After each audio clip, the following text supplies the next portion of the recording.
qui démarre, c'est la visite pastorale. Les enjeux, je crois, sont assez importants pour le pays de Pontivy. C'est la joie déjà de recevoir notre évêque, de partager avec lui en tant que paroissien, et de trouver ensemble, de chercher ensemble les moyens de parler du Christ ici à Pontivy, donc en tant qu'église vivante et missionnaire. Et donc le fait de réfléchir avec lui autour de nos curés et de nos frères dans la paroisse, c'est une belle occasion. C'est un temps festif, la joie d'être ensemble, et puis aussi l'envie de rentrer dans le temps de l'Avent tous ensemble, dans l'attente de quelque chose de neuf. Alors quoi? On ne sait pas. Alors la visite pastorale, c'est un peu comme ça, on ne sait pas non plus au début de la visite ce qui va en sortir. On voit la visite de l'évêque comme un peu un état des lieux, pour faire un état des lieux un peu de ce qu'il y a sur Pontivy, pour voir ce qui existe, ce qui peut être aussi amélioré, un peu comment ça se passe. Parce que vu que je pense qu'il a dû en faire déjà dans d'autres territoires, ça permet aussi de pouvoir et donner de bons exemples, des choses qui se font ailleurs qui peuvent être transposables chez nous aussi, pour un peu dynamiser un petit peu ce qu'il pouvait y avoir aussi pour dynamiser au niveau des jeunes. La mission, c'est censé être un acte de justice, c'est un devoir en tant que chrétien, en tant que baptisé. Et c'est vrai qu'on est souvent démuni quand on est chrétien, un peu seul sur son lieu de travail ou dans sa ville, de trouver les moyens d'évangéliser et d'être en mission dans notre vie ordinaire en fait. Et je trouve que le fait de se poser cette question autour de nos pères et de nos prêtres et de l'évêque, c'est génial. Trouver des moyens concrets ensemble d'être missionnaires.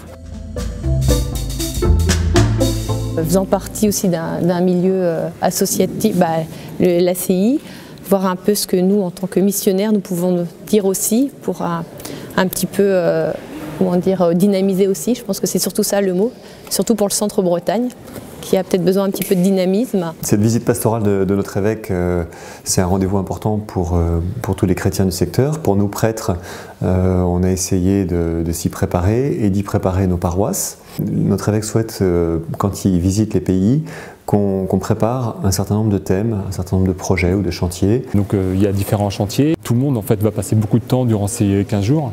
Et je pense qu'un des vrais enjeux, c'est réussir vraiment à faire adhérer en fait toute la communauté à cette démarche. Pour moi, la visite de Monseigneur est importante dans le sens où le connaître fait que l'ensemble des paroissiens ont un lien avec l'ensemble de l'Église, puisqu'il est pour notre diocèse celui qui fédère toute l'Église sur le diocèse. C'est l'évêque quand même, donc c'est pas... Ça montre qu'il s'intéresse quand même à toutes les paroisses. C'est bien qu'il vienne à nous du coup, parce qu'on va pouvoir nous les jeunes du coup, on va pouvoir le rencontrer, le voir un peu. Et si ça peut créer une émulation, peut-être même plus de liens fraternels entre les paroissiens et une émulation pour trouver les bons moyens pour parler du Christ autour de nous, je trouve ça génial. Voilà. Donc j'attends cette visite pastorale avec beaucoup d'enthousiasme. C'est difficile de dire encore pour Pontivy ce qui va germer, mais on voit que à Plouermel, ou dans le pays de Guermalet-III, ou encore dans le pays Gourin du Fawet, il y a des choses qui ont vraiment pris forme l'année après la visite pastorale. Donc on se dit aussi qu'à Pontivy, l'année prochaine, quelque chose va germer. C'est ça aussi l'attente.